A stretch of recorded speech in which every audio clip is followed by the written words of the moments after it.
Bonjour ou bonsoir, selon l'heure à laquelle vous nous regardez.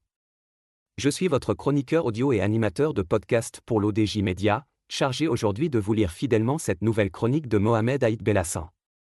Elle explore l'entrée imminente du Maroc dans l'ère commerciale de la 5G, avec une feuille de route aussi ambitieuse que stratégique. Restez avec nous. Le Maroc s'apprête à entrer dans l'ère commerciale de la 5G avec une stratégie graduelle alignée sur la Coupe d'Afrique des Nations 2025. Selon des données d'Ookla citées par l'Économiste, près de 60% des smartphones déjà en circulation dans le royaume sont compatibles, un taux qui place le marché en situation de décollage accéléré dès l'activation des premières antennes. L'auteur affirme que pour lui, la stratégie 5G marocaine se précise, plutôt qu'un déploiement national immédiat, les opérateurs concentreront l'allumage initial dans les 6 villes hôtes de la CAN 2025 Rabat, Casablanca, Tanger, Fès, Marrakech et Agadir. Ce ciblage vise à éprouver les performances réseau sous forte pression événementielle, tout en capitalisant sur la visibilité médiatique pour éduquer le consommateur et stimuler l'adoption. La montée en charge se fera ensuite par vagues successives, dans le cadre du plan digital Morocco 2030 qui ambitionne une couverture 5G de 45% de la population fin 2026 et 85% à l'horizon 2030.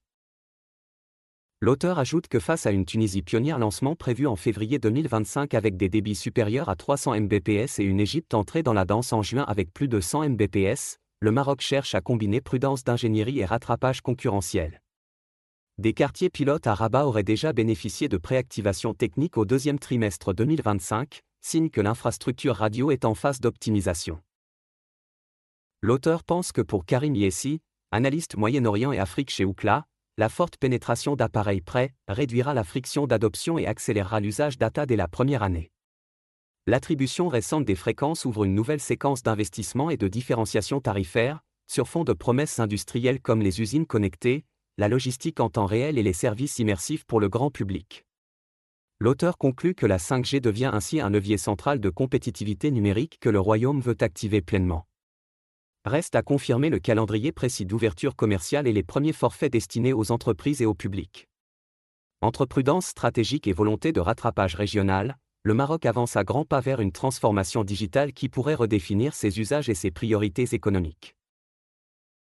Merci de votre attention. Cette lecture fidèle de la chronique de Mohamed Aït Belhassan a été préparée avec le plus grand soin, dans le respect absolu de ses propos originaux. Rendez-vous très prochainement pour une nouvelle chronique avec l'ODJ Média. À très bientôt sur vos écrans et dans vos écouteurs.